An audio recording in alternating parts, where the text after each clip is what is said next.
오늘도 주일 오전 3부 예배 나오신 여러분들을 환영하고 축복합니다.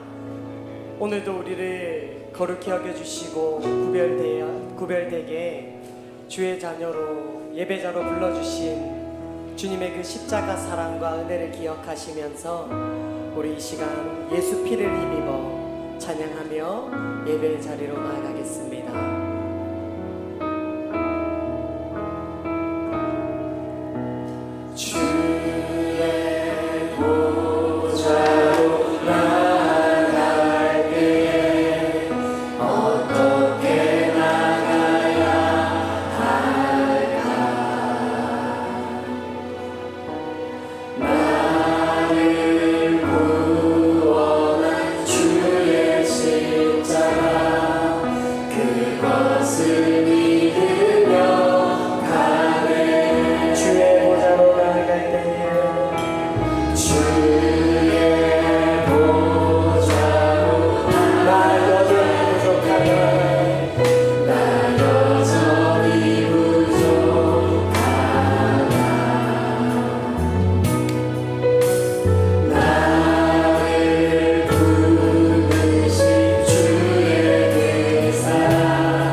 이 시간 모두 자리에 일어나서 우리를 이 자리로 인도하여 주신 왕 되신 주님의 이름으로 기도하겠습니다.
만일 누가 죄를 범하여도 아버지 앞에서 우리에게 대언자가 있으니 곧 의로우신 예수 그리스도시라.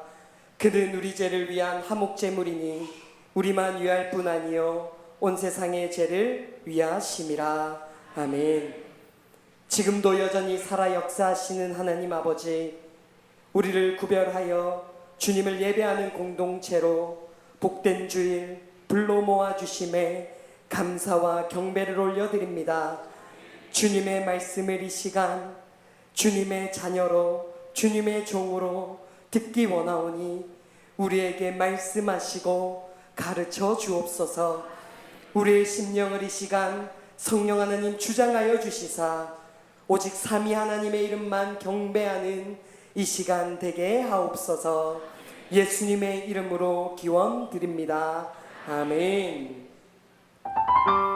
우리 이 시간 계속해서 우리의 죄를 사하여 주신 놀라운 주님의 그 은혜를 함께 찬양하며 나아갑시다.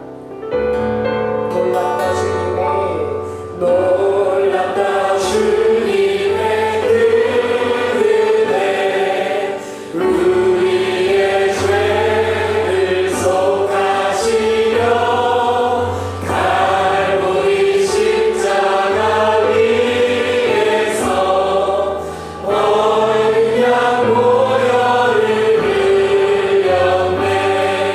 주의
전능하신 아버지 하나님, 천지의 창조주를 믿습니다.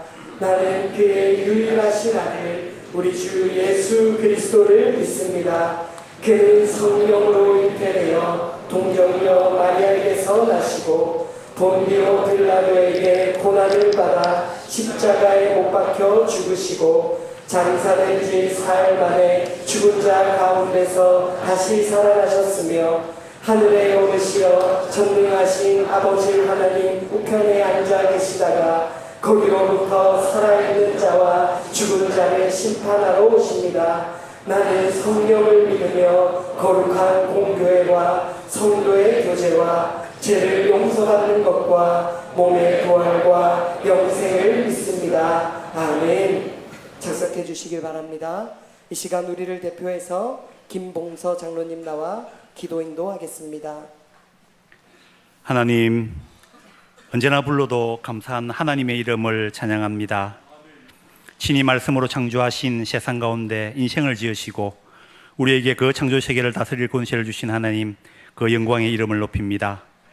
우리를 향하신 하나님의 사랑은 다함이 없는데 인생이 범죄함으로 하나님의 뜻을 거슬러 영벌의 자리에 섰습니다. 하나님, 용서해 주십시오.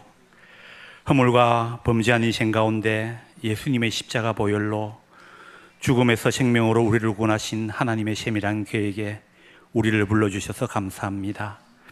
성령님의 도우심으로 우리가 하나님의 사랑을 고백하고 영생을 허락해 주셔서 감사합니다. 예배를 통해 말씀 앞에 나가게 하시고 우리의 삶을 회복시켜 주셔서 감사합니다. 선포되는 말씀이 우리 눈을 뜨게 하시고 귀를 열어주셔서 생명의 말씀으로 받아 각자의 삶에 적용하여 우리 일상에 그리스도의 향기만 드러나게 하여 주시옵소서. 세상 가운데 있지만 세상에 눈을 두지 않고 그리스도께 초점을 맞추어 빛과 소금으로 살게 하시고 우리에게 맡겨준 십자가의 사명을 기쁨으로 다하게 하여 주시옵소서. 우리 교회 공동체가 성령 충만함으로 말씀과 기도와 섬김의 공동체가 되게 하시고 지역사회와 창원을 그리스도께로 인도하는 귀한 구원 사역을 감당하게 하여 주시옵소서. 질병으로 고통 가운데 있는 주의 백성들을 기억하시고 성령님의 도우심으로 치유와 회복의 은혜를 허락하여 주시옵소서. 무더운 일기와 많은 비가 올지라도 주일학교 여름 수련회와 여름 사역이 은혜로 진행되게 하시고 성령님을 경험하는 시간이 되어 이전보다 더 건강한 그리스도의 청년으로 자라게 하여 주시옵소서. 인도네시아 단기 선교를 다시 시작할 수 있는 은혜 주셔서 감사합니다. 단기 선교팀의 안전과 모든 일정 가운데 성령님 인도하여 주시고 함께 섬기는 선교사님들과의 동력을 통해 그리스도의 복음만이 그 땅에 전해지기를 기도합니다. 예배를 수종드는 손길 위에 성령님 함께 하시고 아름다운 섬김을 통해 교회 공동체가 더 든든히 세워지게 하시고 준비된 할렐루야 찬양대의 감사 찬양을 기뻐 받아 주시옵소서. 말씀 선포하는 주의 종에게 성령의 능력을 갑절로 부어주시고 하늘의 신령한 은사로 주의 말씀을 뒤얹게 하여 주시옵소서. 선포된 말씀이 우리 심령을 회복케 하셔서 우리가 제자의 길을 담대히 걸어가게 하게 하여 주시옵소서. 나의 구원의 주인 되신 사랑하는 예수님의 이름으로 기도드립니다. 아멘.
하나님의 말씀 신약성경 로마서 8장입니다.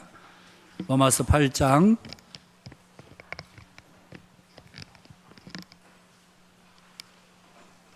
1절에서 우리 11절 말씀입니다. 로마서 8장 1절에서 11절 말씀 제가 봉독하겠습니다. 그러므로 이제 그리스도 예수 안에 있는 자에게는 결코 정죄함이 없나니 이는 그리스도 예수 안에 있는 생명의 성령의 법이 죄와 사망의 법에서 너를 해방하였습니다. 율법이 육신으로 말미암아 연약하여 할 수 없는 그것을 하나님은 하시나니 곧 죄로 말미암아 자기 아들을 죄 있는 육신의 모양으로 보내어 육신의 죄를 정하사 육신을 따르지 않고 그 영을 따라 행하는 우리에게 율법의 요구가 이루어지게 하려 하심이니라. 육신을 따르는 자는 육신의 일을, 영을 따르는 자는 영의 일을 생각하나니 육신의 생각은 사망이요 영의 생각은 생명과 평안이니라. 육신의 생각은 하나님과 원수가 되나니 이는 하나님의 법에 굴복하지 않을 뿐 아니라 할 수도 없습니다. 육신에 있는 자들은 하나님을 기쁘시게 할 수 없느니라. 만일 너희 속에 하나님의 영이 거하시면 너희가 육신에 있지 아니하고 영에 있나니 누구든지 그리스도의 영이 없으면 그리스도의 사람이 아니라. 또 그리스도께서 너희 안에 계시면 몸은 죄로 말미암아 죽은 것이나 영은 의로 말미암아 살아있는 것이니라.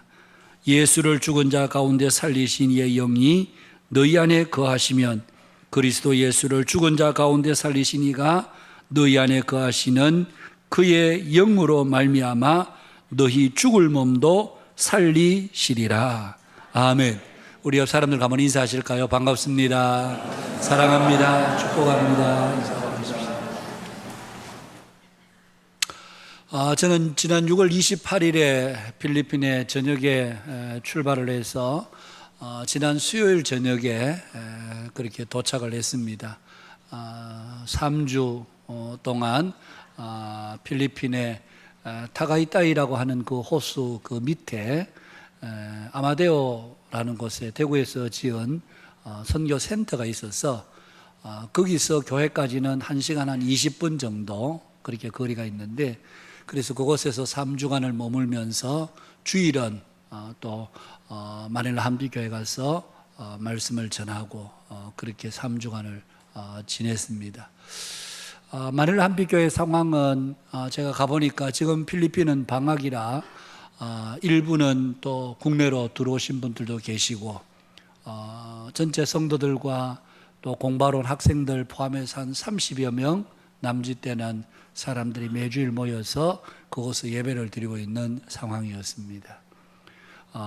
지금 남아있는 아마 코로나 때에 많은 교민들이 철수를 하고, 그리고 지금 남아있는 분들은 아마 초창기부터 필리핀에서 사업을 하고 또 삶의 터전을 거기에 두고 계시는 분들이 지금 그곳에서 그렇게 생활하고 계시는데, 하여튼 함께 또 마닐라 한비교회를 잘 세워가기를 당부하고 그렇게 돌아왔습니다. 주일 예배가 오전 11시 예배를 드리고 또 식사를 하고 그렇게 헤어졌는데, 식사할 때는 다 예배 마치고 바로 내려와서 함께 식당에서 식사하면서 주 안에서 아름다운 교제를 그렇게 나누었습니다. 마닐라 한비교회가 우리가 개척은 하고 지금 10년째가 됐는데, 그동안 저희들이 잘 가보지를 못했고 어쩌다가 몇 년에 한 번씩 방문은 간헐적으로 방문을 했습니다만은 지속적으로 관계가 아주 소원해 있었는데, 이번에 3주간 우리 서로 교환해서 말씀을 전하고 사역을 하면서 아마 최 목사님 네 분에게도 유익한 시간이었으리라 생각을 하고, 또 저 또한 마닐라 한비교회인들과 조금 더 친밀하고 가까워지는 그런 시간들을 가졌었습니다. 우리가 앞으로도 지속적으로 또 마닐라 한비교회가 좀 잘 자라가고 또 그 안에서 이제 자체적으로 필리핀 선교 일익을 감당할 수 있도록 그렇게 기도하고 또 여러 면에서 우리가 함께 격려하고 도와야 될 그런 상황인 것을 보고 그렇게 돌아왔습니다. 계속해서 많은 기도가 필요하고 또 저를 위해서도 한 3주간이지만 또 여러분들께서 기도해 주셔서 감사를 드리고, 그동안 국내에서는 또 장마로 전국 여러 곳에서 또 피해를 당하신 분들도 있고, 또 충청도에서는 많은 분들이 또 목숨을 잃기도 하고, 인터넷 뉴스를 통해서 좀 보면서 마음이 좀 안타깝기도 하고, 또 국내 함께 있으면서 함께 그런 문제를 갖고 기도하고 했어야 되는데 그러지 못한 것이 조금 송구한 그런 마음도 있었습니다. 오기 전에 한 주가 전에 필리핀에도 태풍이 올라와서 그래도 그다지 큰 피해는 없었습니다만 밤새도록 한 3일을 비를 내리고, 그리고 거기에는 주로 이제 지붕이 우리 식으로 말하면 양철 지붕, 칼라시트로 되어 있기 때문에 비가 오니까 이게 얼마나 소리가 큰지 무슨 따발총 쏘는 소리처럼, 그래서 밤에 자다가 벌떡벌떡 깨기도 하는 그런 시간들이었습니다만, 그러나 필리핀은 그렇게 집을 지을 수밖에 없는, 우리처럼 단열재를 쓰거나 냉난방을 좀 특별히 해야 될 그런 지역이 아니기 때문에 그럴 수밖에 없다, 그런 생각이 들고, 하여튼 여러 가지 또 최학정 목사님 네 분이 정성을 다해서 잘 준비해 주셔서 저희들이 큰 불편이나 어려움 없이 그렇게 잘 지내게 되었었습니다. 다시 한번 또 기도해 주시고 또 협조해 주신 여러분들께 이 자리를 빌어 다시 한번 진심으로 감사를 드립니다. 지난 2020년에 스웨덴에서 출간이 되어서 거의 단기간 만에 전 세계 한 30만 부가 팔린, 우리나라에도 지난해 4월에 2022년 4월에 출판이 되어서 지금 불과 얼마 지나지 않았는데 벌써 58세 인생까지 마친 I may be Warling이라고 하는 책이 있습니다. 스웨덴 사람 비온 나티코 린데블라드라고 하는 사람이 쓴 책입니다. I may be Warling이란 것은 우리나라 말로 번역하면 나도 틀릴 수 있습니다. 내가 틀릴 수 있습니다. 그런 제목의 책입니다. 이 비온 나티코 린데블라드라고 하는 사람은 1961년 스웨덴에서 태어나서 스웨덴의 국립대학이죠. 스톡홀름 대학의 경제학과를 졸업하고, 그리고 대학을 졸업한 이후에 스웨덴에는 다국적 기업에 입사를 해서 입사한 지 얼마 되지 않아서 그는 재무이사라는 자리에까지 그가 오르게 됩니다. 26살에 이사 자리에 오른다는 것은 보통 이게 이력이 아니죠. 아마 굉장히 탁월하고 출중한 그런 사람이었던 것에 틀림이 없어 보입니다. 그야말로 전도 유명한 청년이었고 출세 가도를 달리고 있던 그런 청년이었는데 어느 날 갑자기 돌연 회사에 사표를 내게 됩니다. 물론 우리가 충분히 짐작할 수 있겠죠. 여러분 26살이라는 이런 나이에 재무이사, 한 회사의 다국적 기업의 재무이사가 되었다는 것은 그만큼 본인도 노력했겠지만 여러분 대내외적으로 그에게 밀려드는 스트레스가 얼마나 크겠습니까? 우리나라의 26살이면 이제 아직도 대학에 다니는 친구들도 있을 수 있고요. 그리고 이제 막 대학을 졸업해서 직장 초년생에 불과한데 그런 다국적 기업의 재무이사를 그가 맡게 되었으니까 아마 국제적으로 안팎으로 회사 경영에 얼마나 강한 압박을 그가 받았겠습니까? 매일매일 숫자와 실험을 해야 했고, 그리고 회사에 도움되는 일하면 물불을 가리지 않고 불철주야 일을 하다 보니 그야말로 그의 에너지가 금방 소진되게 되었음을 우리는 어렵지 않게 추측할 수가 있습니다. 그렇게 그가 사표를 내고 태국 치앙마이에 있는 국제 숲속 사원 절이지요. 거기에로 이 사람이 출가를 하게 됩니다. 우리식으로 말하면 불교의 승려로 이제 정식으로 출가하게 됩니다.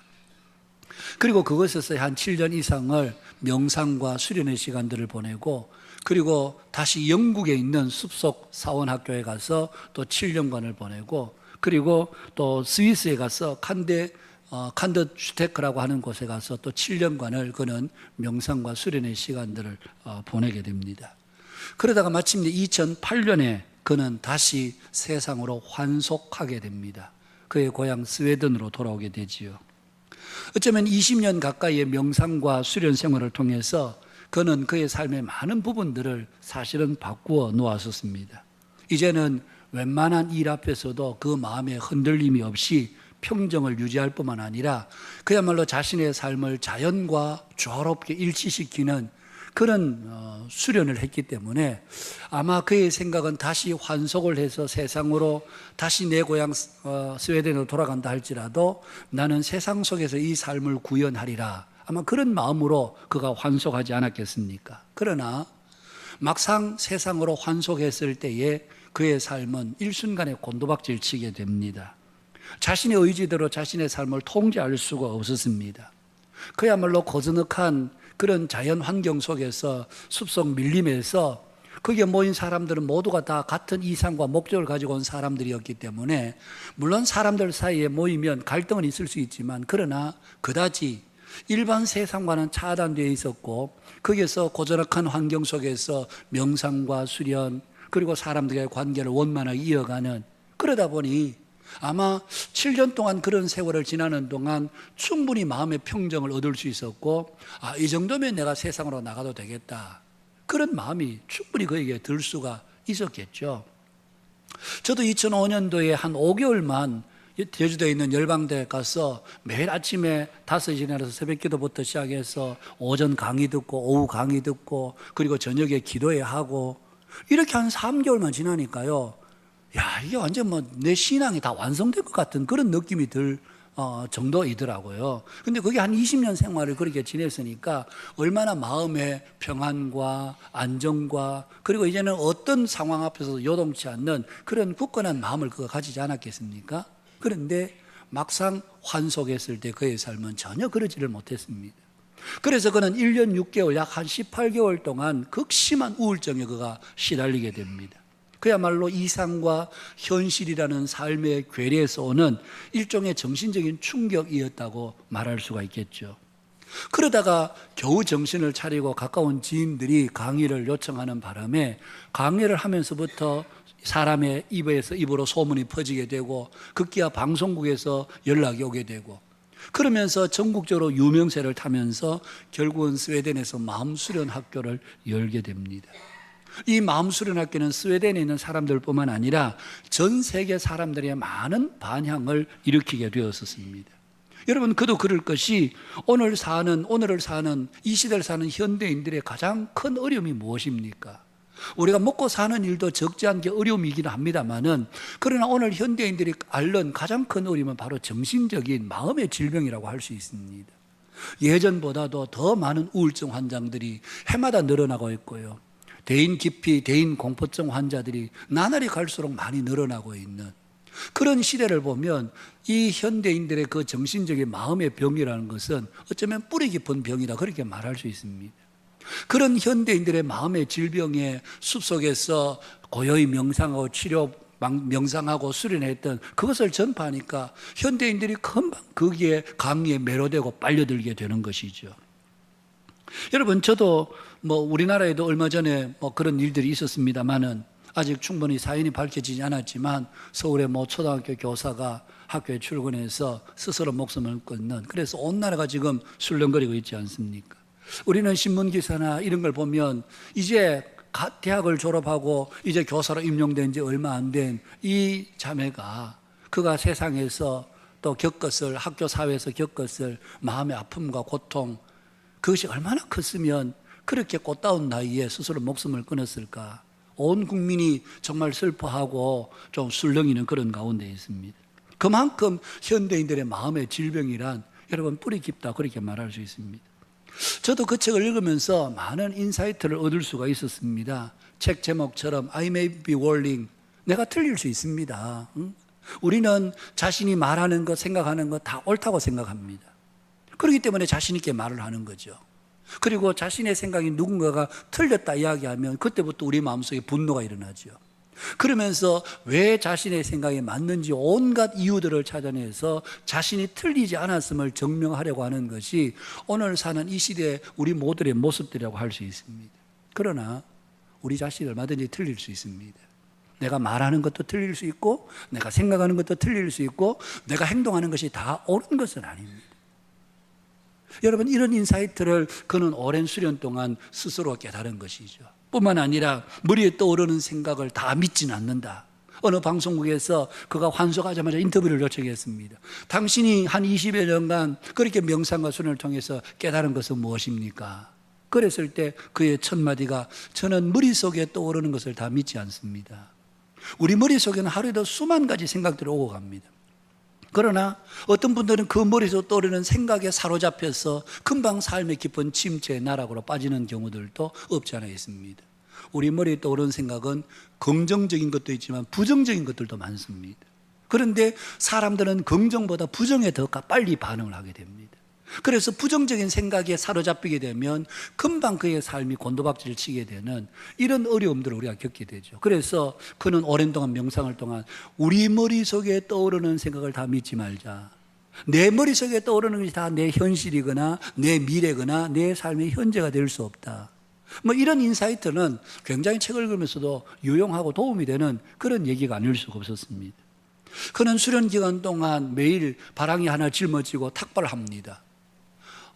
태국에서도 그랬고 영국에 가서도 그랬고 스위스에 가서도 그랬고 탁발하면서 사람들이 음식을 주면 그것으로 그날 하루 공양을 하고 음식이 아무것도 들어오지 않으면 그날 하루 종일 굶는 것이죠. 어디를 여행을 간다 하더라도 어느 누구에 가서 제가 어디를 가야 되는데 자비가 없습니다. 구걸하지 않습니다. 그냥 우두커니 가서 터미널에서 그냥 기다리고 있는 거죠. 그러면 사람들이 지나가면서 저분이 왜 저기 있지? 그래서 가까이 와서 혹시 스님 왜 여기 이렇게 하루 종일 기다리고 계시나요?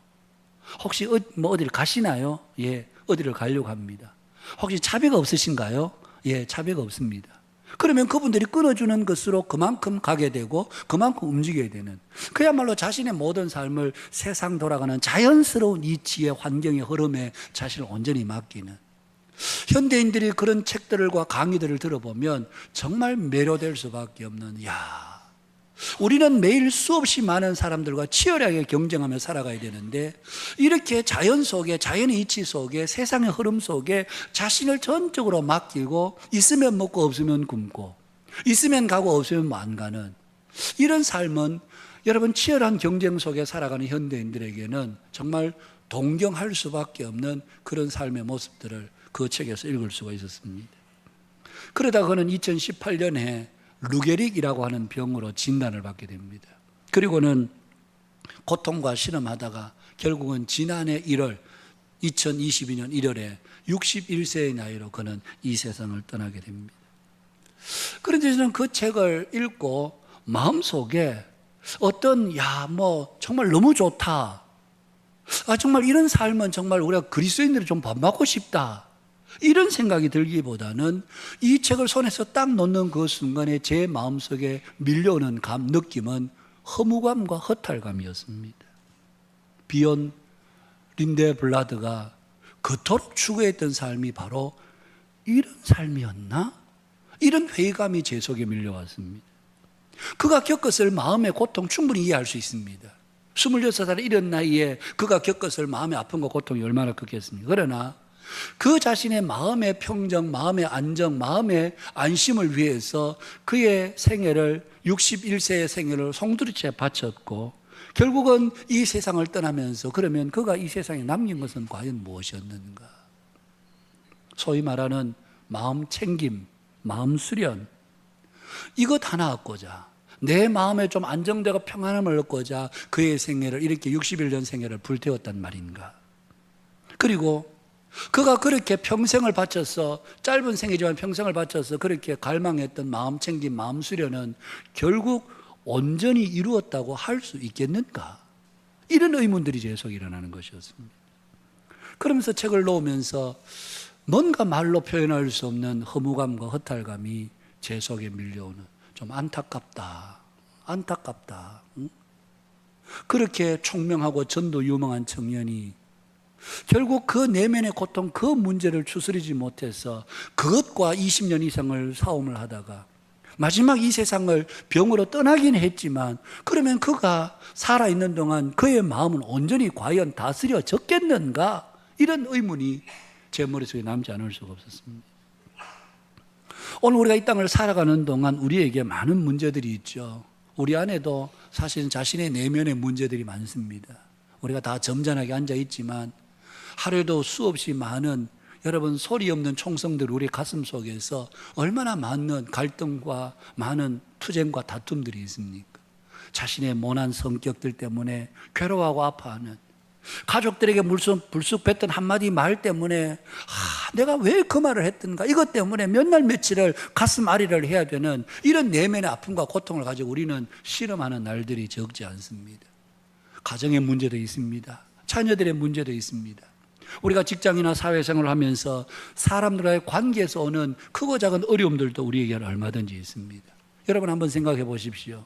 지난 한 주간 동안 여러분이 지나시는 동안, 아니 한 주간이 아니라 단 어느 하루도 정말 아무런 걱정 근심 없이 우리의 마음의 평안을 유지하며 살았던 날들이 과연 있었습니까? 여러분, 사람들은 마음의 평안을 얻기 위해서 이런저런 수련도 하고 명상도 하고 책들도 읽고 그렇게 하지만, 그럼에도 우리는 우리의 마음의 문제를 사실은 다 우리 스스로가 다스리거나 우리 스스로가 해결하거나 우리 스스로가 어떤 문제들을 온전히 극복했다, 그렇게 말할 수가 없는 것이 바로 우리들입니다. 여러분, 오늘 우리가 삶에서 겪는 모든 문제의 근본 원인은 과연 무엇입니까? 많은 분들은 우리가 삶에서 겪는 모든 이 문제들의 근본 원인은 바로 우리의 삶의 환경에서 현실에서 부닥치는 문제들 때문이다, 그렇게 생각을 합니다. 여러분, 과연 우리가 현실에서 부닥치는 문제가 전부일까요? 그렇지 않습니다. 성경은 너희들이 세상의 환경이나 형편 이것 때문에 너희들이 고통해야 한다, 그렇게 말하지 않습니다. 바로 우리 속에 있는 죄와 그에 따른 죄책감이 우리에게 사실은 근본적인 문제의 원인인 것입니다. 우리는 자칫 현상만 바라보기가 쉽습니다. 그러나 하나님은 우리에게 현상만 바라보라, 그렇게 말씀하지 않습니다. 여러분, 창세기 34장에 보면 야곱이 밧단 아람 그의 외삼촌 집에서 돌아오면서 마음속에 가장 큰 걱정은 형 에서의 낯을 어떻게 볼 것인가.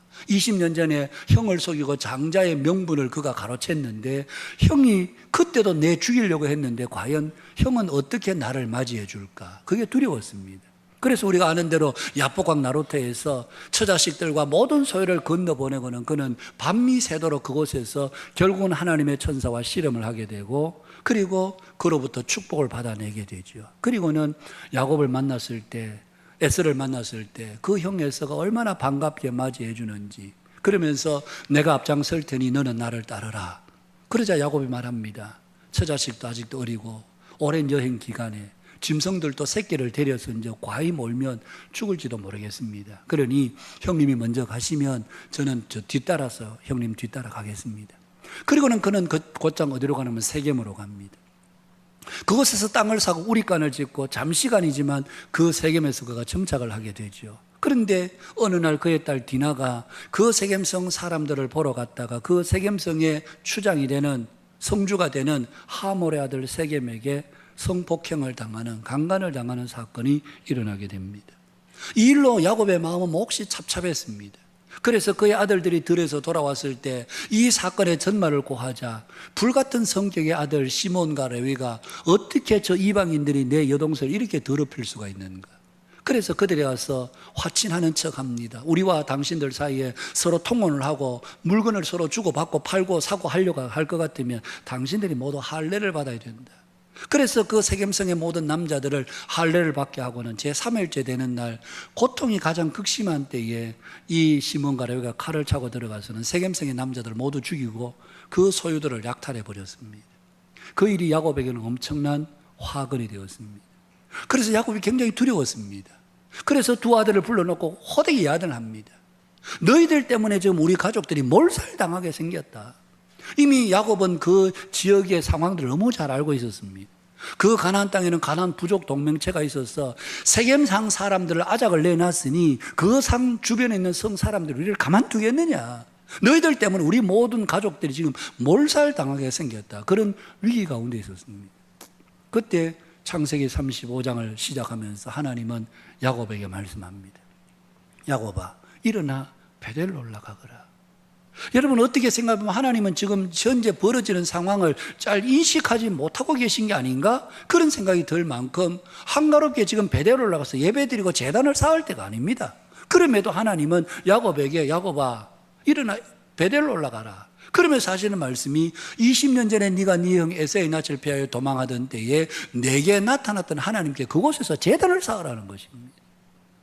여러분, 그러자 야곱이 이제 베델로 올라가면서 그 가족들이 차고 있던 모든 장신구들을 다 거두어서 땅에 묻습니다. 그리고 그들이 입고 있던 이방의 옷을 벗습니다. 여러분, 장신구들을 다 거두어서 땅에 묻었고 이방의 옷을 벗어 의복을 갈아입었다는 것은 그것은 모두가 다 여러분 이방의 우상 숭배와 관련된 것들이었습니다. 우상과 관련된 것들이었습니다. 그래서 그 모든 것들을 제했던 것이죠. 여러분, 야곱은 일어나는 이 현상, 이 상황이 지금 문제야. 이 두 아들, 철없는 이 두 아들 놈 때문에 우리 모두가 다 죽게 생겼어.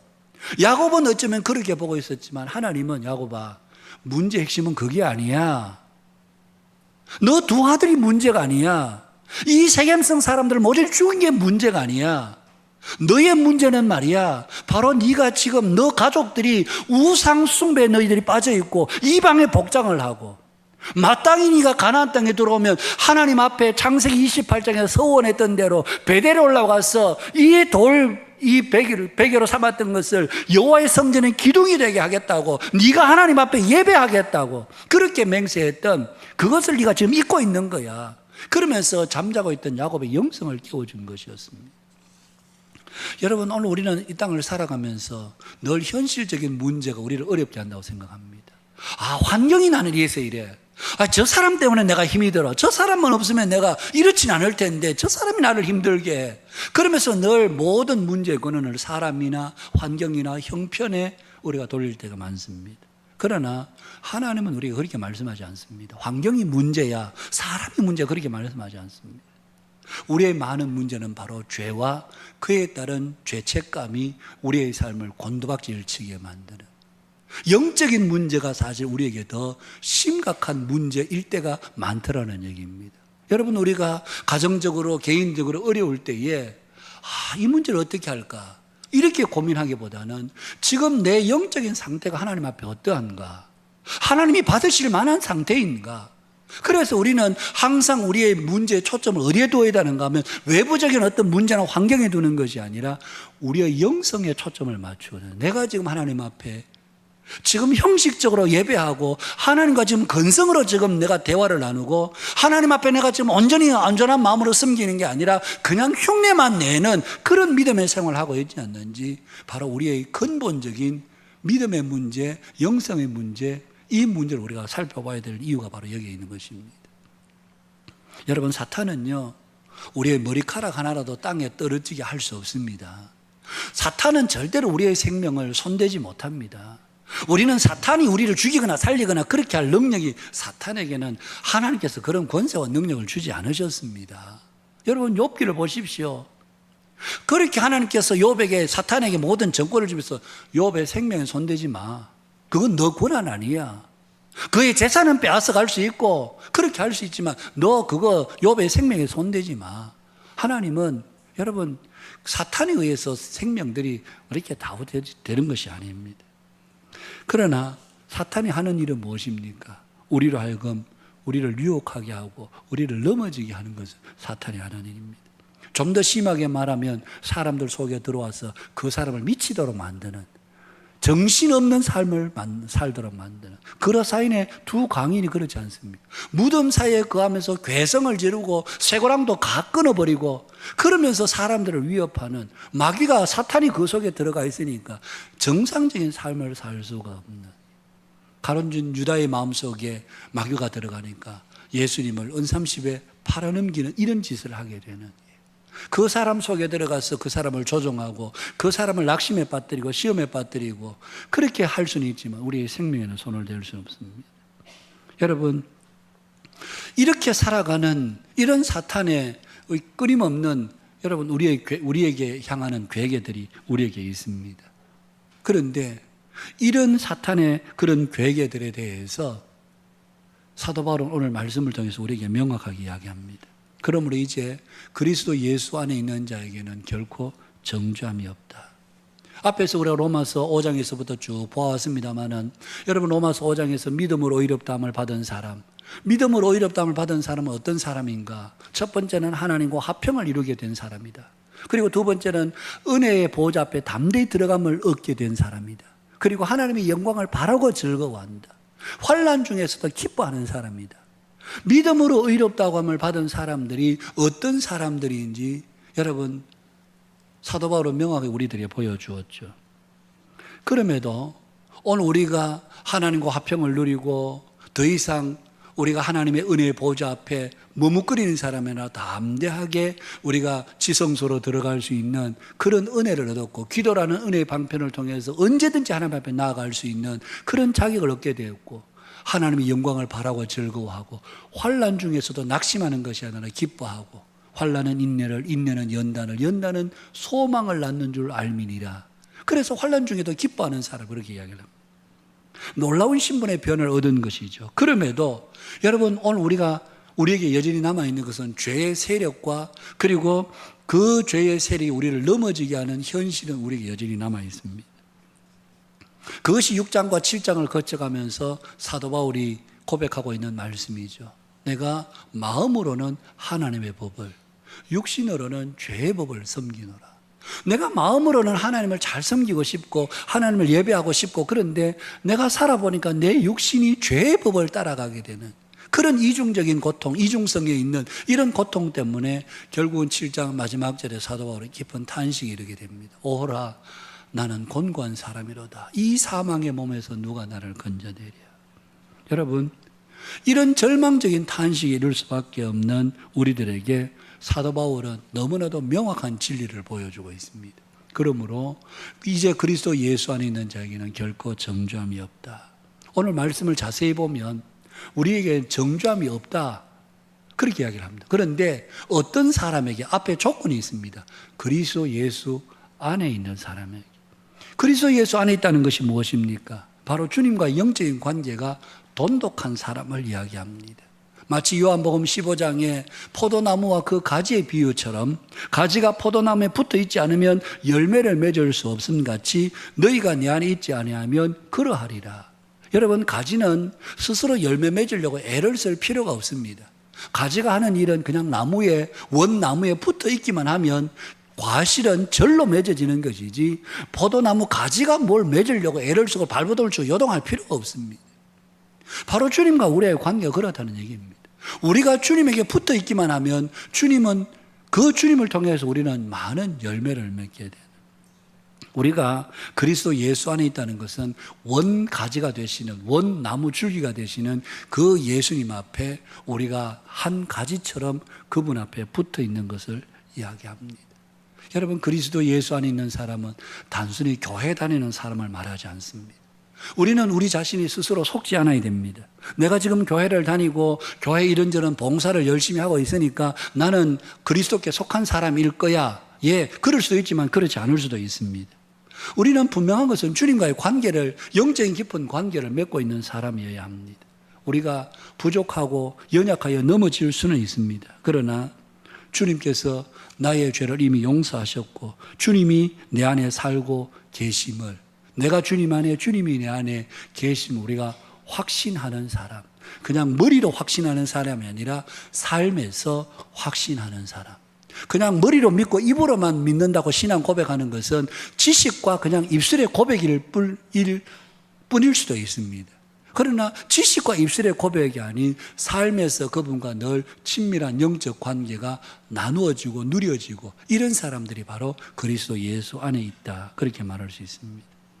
여러분, 사단은 우리에게 늘 죄로 유혹할 뿐만 아니라 그 죄의 유혹에 빠질 때 우리 속에 깊은 죄책감을 심어줍니다. 그러면서 우리로 하여금 주님의 사랑을 의심하게 만들고, 그 뿌리 깊은 죄책감이 결국은 우리의 삶을 여러분 곤두박질 치게 만들고 우리의 삶을 혼미하게 만들고, 그러면서 주님과 더 깊은 영적인 관계로 나아가지 못하게 하는 것이 바로 마귀 사탄의 전략이라고 말할 수 있습니다. 여러분, 오늘 이 말씀 우리 마음속에 깊이 기억해야 합니다. 그리스도 예수 안에 있는 자에게는 결코 정죄함이 없다. 그 어떤 것도 그 무엇도 우리를 넘어지게 하거나 우리를 실족하게 할 수가 없다는 얘기입니다. 그렇게 되는 이유를 사도 바울은 8장 2절에서 이렇게 말씀합니다. 이는 그리스도 예수 안에 있는 생명의 성령의 법이 죄와 사망의 법에서 너를 해방하였습니다. 여기 해방하였단 말은 법적인 용어입니다. 풀어서 자유케 되었다는 얘기입니다. 감옥에서 출소할 때 교도관장이, 교도소장이 여러분 그 사람의 그 이력 앞에 석방이라는 도장을, 붉은 도장을 딱 찍고 나면요, 그때부터 어느 누구도 그를 구속하거나 감금할 수가 없습니다. 거리를 다니면서 경찰을 봐도 그는 조금 더 두려워하지 않습니다. 이미 그는 모든 죄값을 치르고 풀어서 자유케 된 사람이기 때문에 그렇습니다. 얼마 전에도 신문에서 제가 읽은 내용입니다만은 몇 년 전에 미제 사건 남아있던 한 범인이 그냥 거리를 가다가 문득 자기 맞은편에 2명의 경찰이 걸어온 것을 보면서 순간적으로 자기를 잡으러 온 줄 알고 그냥 냅다 도망치는 바람에 그것을 좀 수상하게 여긴 경찰들이 따라가 잡아보니까 그 사람이 몇 년 전에 죄를 저지르고 자취를 감준 그런 범인을 잡게 되는. 여러분, 우리가 이미 죄값이 그리스도 예수 안에서 다 치러졌기 때문에 이미 그리스도 안에서 우리는 생명의 성령의 법이 우리를 죄와 사망의 법에서 해방, 완전한 자유를 우리에게 선언했기 때문에 더 이상 우리는 죄에 대한 두려움이나 어떤 죄책감에 우리가 사로잡히지 않아도 된다는 것이죠.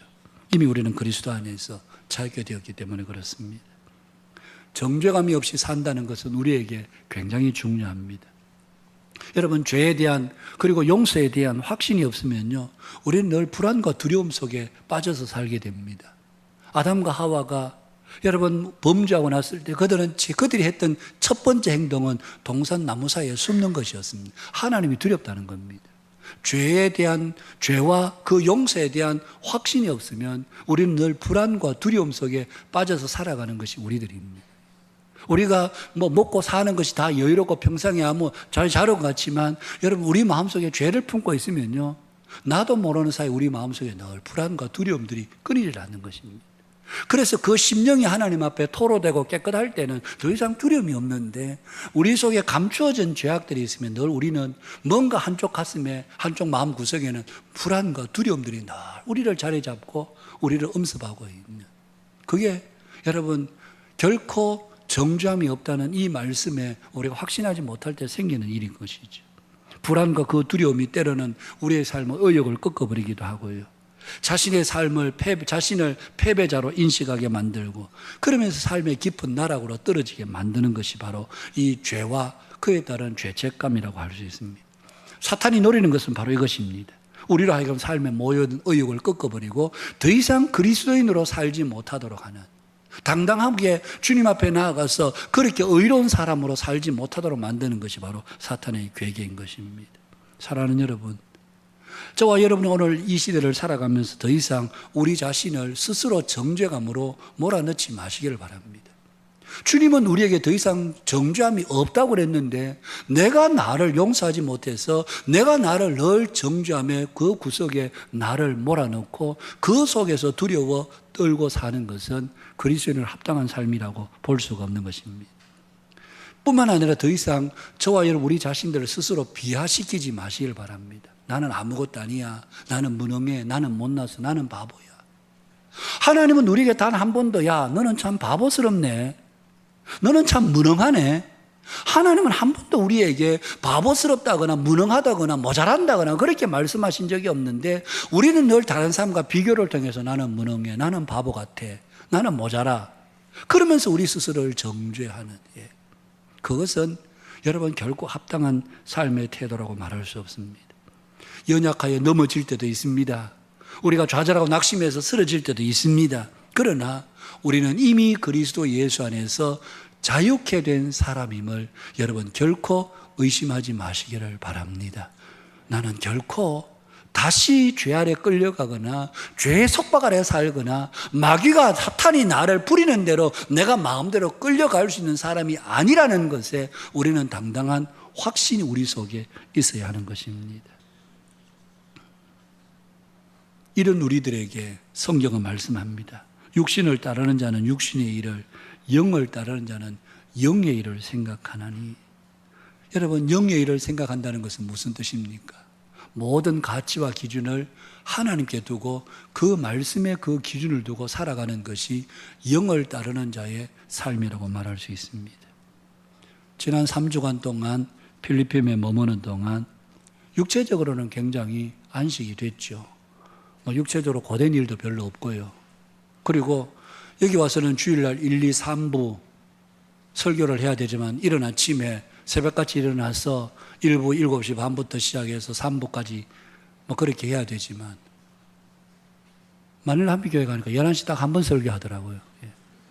그래서 설교 딱 마치고 야 이래 집에 이대로 가도 되나 이런 생각이 들더라고요. 뭔가를 좀 더 해야 되지 않나? 이대로 그냥 집에 돌아가도 되나? 뭐 그런 생각이 들 만큼 아마 최 목사님 여기서 3주 동안 혹독한 아마 고난을 겪었을 겁니다. 예. 예. 그러나 저는 야, 한 번 설교하니까 이렇게 시간이 널널하구나. 응? 1시간 20분 걸리니까 집에서 한 9시쯤 내가 출발해서 교회 도착하면 한 10시 한 뭐 20분, 30분 잠시 쉬었다가 11시 예배 드리고 12시 한 20분, 30분 예배 마치면 내려가 식사하고 그러니까 집에 가더라고요. 예. 그러니까 야, 이렇게 주일이 매주일 이래만 된다면 야, 이거 주일 지낼만 하다 이런 생각이 들더라고요. 예. 예. 여러분, 육체적으로는 좀 쉼의 시간이 됐습니다. 그러나 마음으로는 시시각각으로 제 속에 어려움들이 밀려오는 것을 제가 경험하게 됐습니다. 지난 9년 동안 사역하면서 지난 9년의 사역을 쭉 전반적으로 돌아보면서 지금까지 이대로 온 게 맞나? 앞으로는 어떻게 해야 되나? 이런 것들이 또 한편으로는 아쉬움도 있고 부족함이 막 제 속에 느껴지고 되새겨지면서 내 속에 평안함이 없는 그런 시시각각으로 밀려오는 어려움들이 제 속에 순간순간 요동치는 것을 경험을 했습니다. 그러다 수요일 저녁에 와서 뭐 묵상이야 뭐 필리핀에서 했지만 토요일 날 이제 설교 이 마무리를 하면서 이 본문을 대하면서 문득 하나님께서 우리에게 약속해 주신 말씀 그리스도 예수 안에 있는 자에게는 결코 정죄함이 없다. 하나님은 나를 너 무능해. 너 그거밖에 안 해? 안 돼? 난 실망이야. 하나님은 나에게 한 번도 그렇게 말씀하신 적이 없는데 내가 내 스스로를 실망하고 내가 내 스스로를 기대 이하로 낮추고 그런 제 모습을 말씀을 통해서 보면서 영을 따라 생각한다는 것은 모든 초점을 말씀의 기준에 하나님은 우리를 내가 너를 사랑해. 너는 내게 보배롭고 존귀한 자야. 세상의 어떤 사람보다 바꿀 수 없어. 그렇게 우리를 사랑하시는 하나님의 사랑에 다시 한번 우리의 생각이나 우리의 시선을 고정시키는 것이 바로 여러분 영을 따라 사는 삶이라고 말할 수 있습니다. 사랑하는 성도 여러분, 이번 한 주간을 살면서 어디 이번 한 주간 뿐이겠습니까마는 우리가 매일매일 살아가는 동안에 우리가 육신의 생각을 따라가지 말고 이전에도 제가 여기서 강조를 많이 했습니다마는 우리 생각을 따라 살지 말고 말씀에 따라서 살아가는 우리 생각을 따라 살아가면 나는 왜 이렇게 무능할까? 왜 내 능력 이거밖에 안 될까? 우리 가정은 왜 이렇게 어려울까? 이걸 늘 생각하게 되는데 그러나 우리가 육신을 따라 생각하지 않고 영을 따라서 생각하는 하나님은 내가 너를 사랑한다 그러시고 우리를 보배롭고 존귀하다 그러시고 구하라 주실 것이라고 말씀하시는데 나는 정작 구하지 않고 늘 부족해 모자라 없어 가난해 무능해 이렇게 한다는 것은 우리가 육신을 따라가고 육신의 생각을 따라가기 때문에 그런 것이죠. 오늘 이 아침에 이미 그리스도 예수 안에 있는 자에게는 결코 정죄함이 없다 그렇게 말씀하시면서 이제 그리스도 예수 안에 있는 사람들은 육신의 생각을 따라가는 사람이 아니라 영의 생각을 따라가는 사람.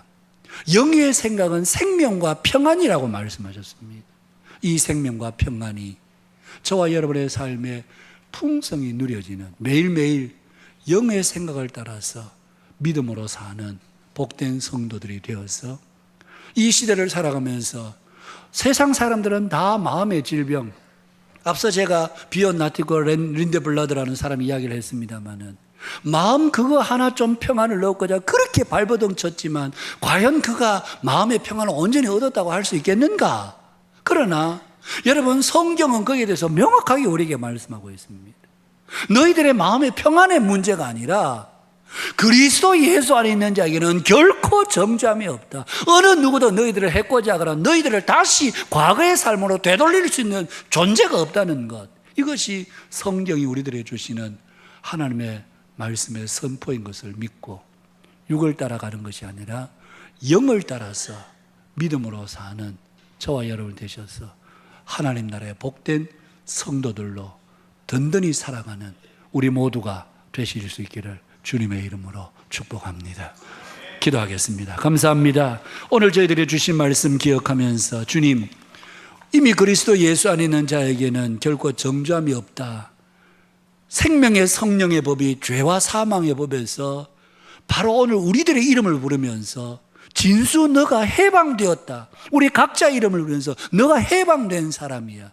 그래서 이제는 우리가 육신의 생각을 따라 사는 사람이 아니라 영의 생각을 따라 사는, 영의 생각을 따라갈 때 우리에게 생명과 평강이 있다라고 주신 말씀 기억하면서 우리 한빛교회 모든 믿음의 교우들이 성령 안에서 영의 생각을 따라서 믿음으로 사는 복된 성도들이 되어 진리 안에서 진정한 자유를 경험하는 우리 모두가 되게 하여 주옵소서.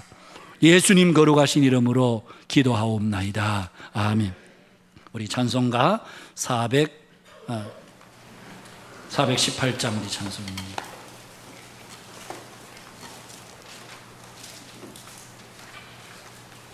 (418장) 우리 찬송.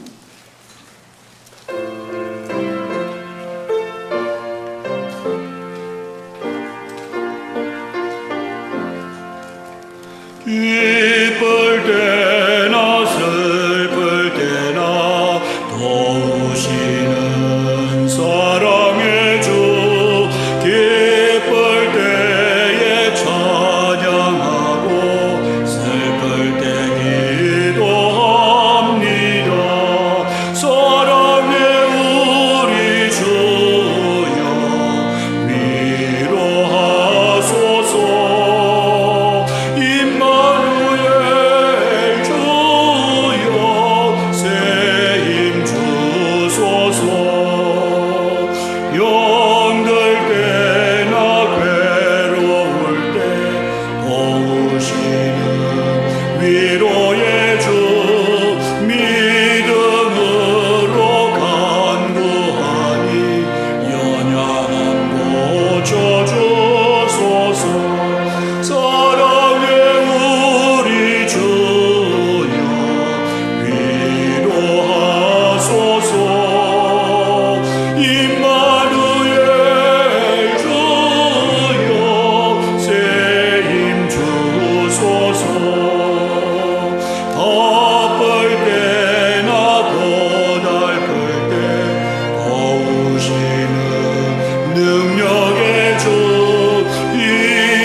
다시 한번 부르겠습니다.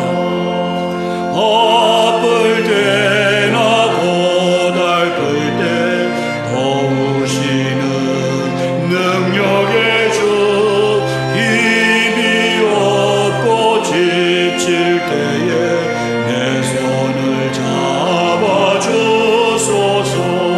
사랑의 우리 주여 위로하소서.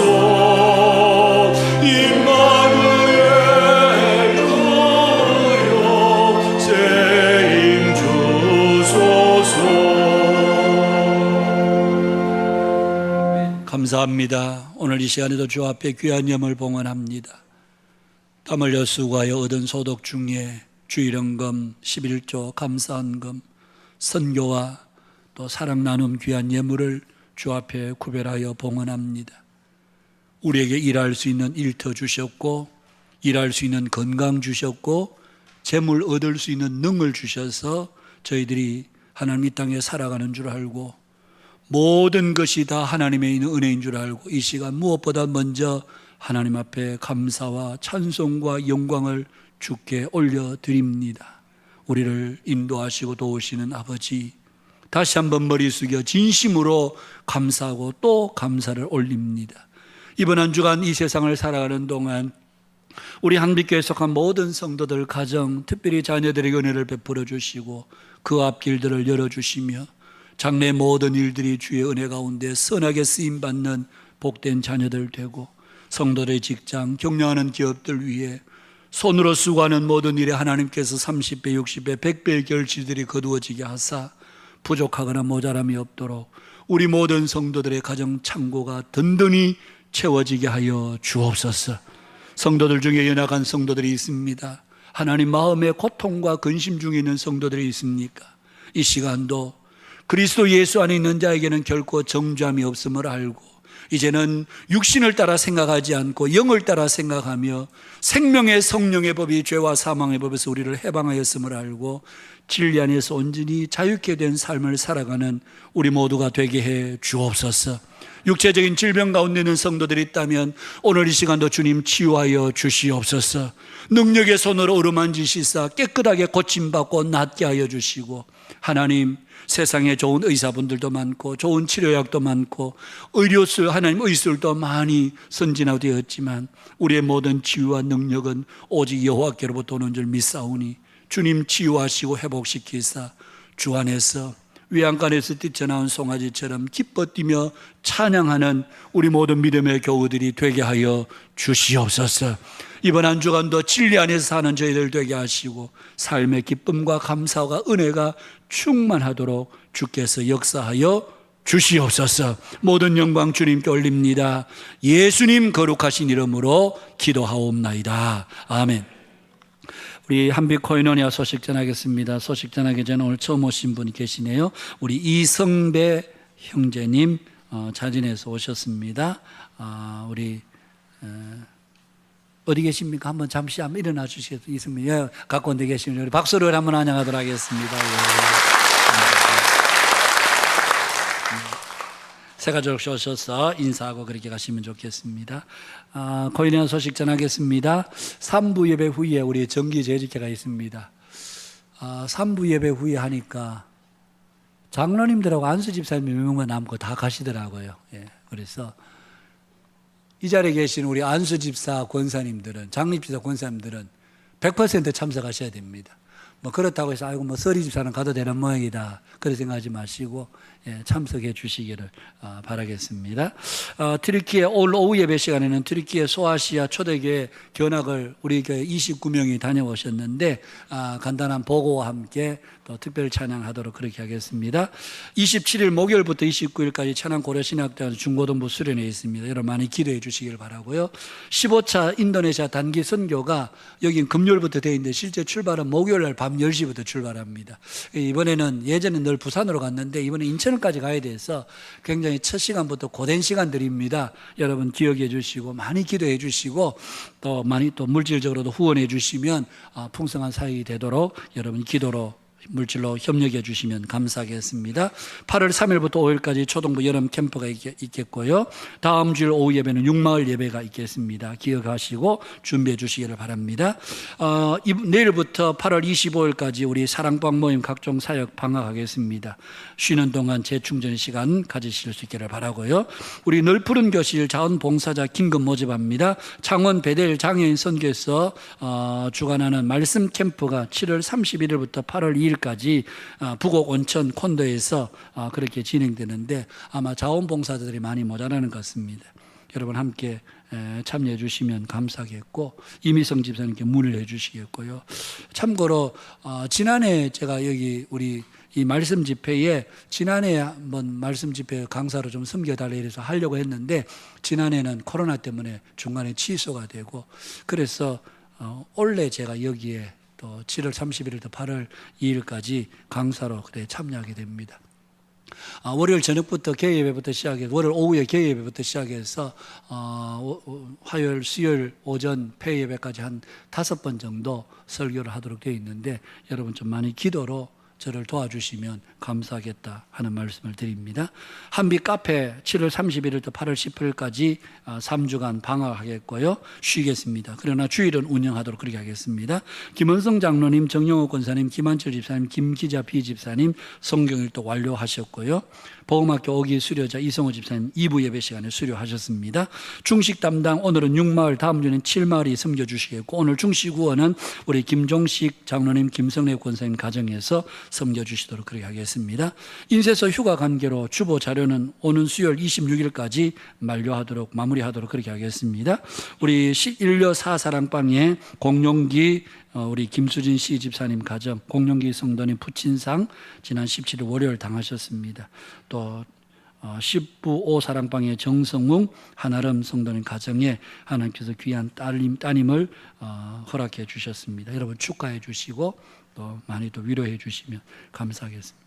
오늘 우리 태어나서 처음 온 어린이 우리 신호철, 안보미, 이보미 집사님 가정에 우리 신주한 오늘 처음 왔습니다. 앞으로 잠시 나와서 인사하도록 하겠습니다.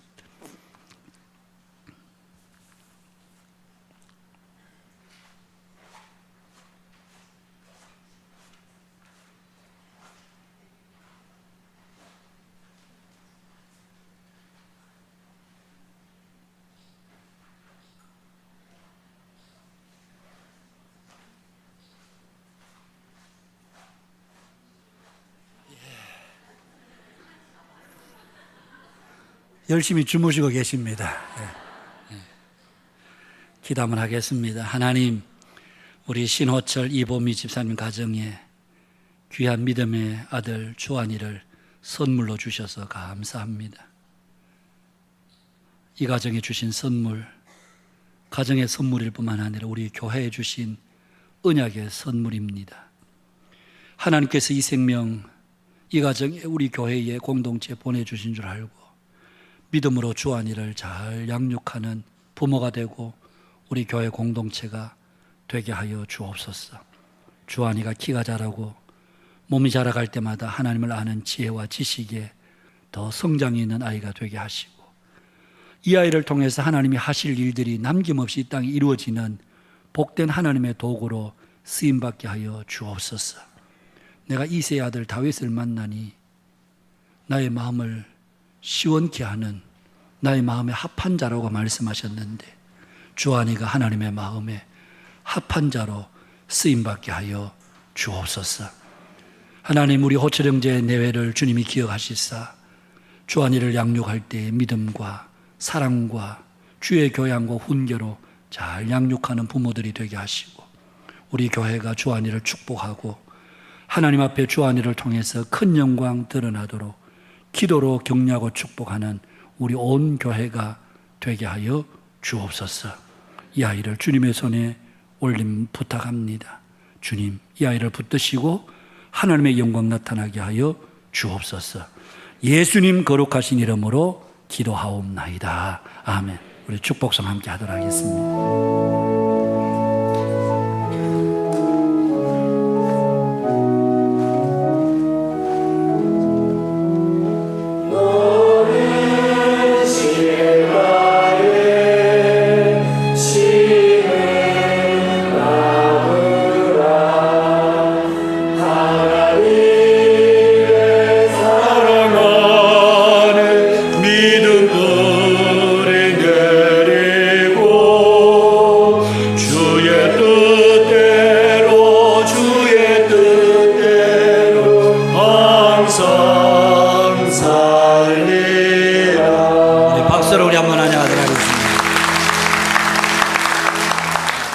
우리 다 함께 일어나셔서 우리 폐회 찬양하도록 하겠습니다.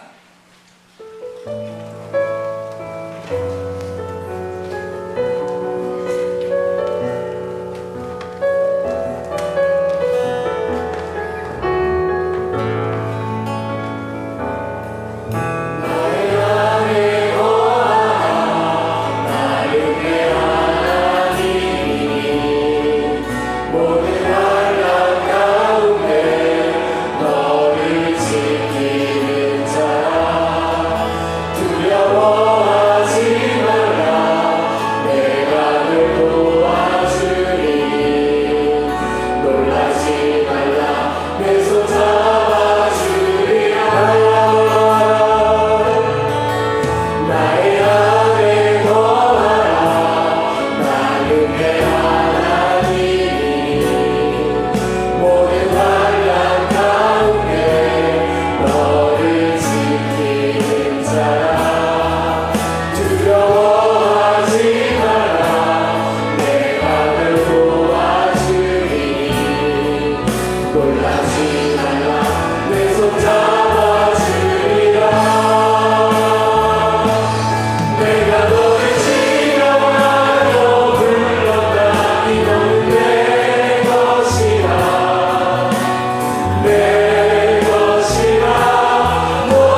주 예수 그리스도의 은혜와 하나님 우리 아버지의 크고도 놀라우신 사랑과 성령님의 위로 교통 충만케 하심이 오늘 이 자리에 함께 예배한 믿음의 권속들, 가정에서 영상으로 예배하는 성도들, 저들의 가정, 자녀, 생업들 위에, 그리고 극동방송을 애청하는 모든 애청자들 머리 위에 이제로부터 영원토록 함께 있을지어다.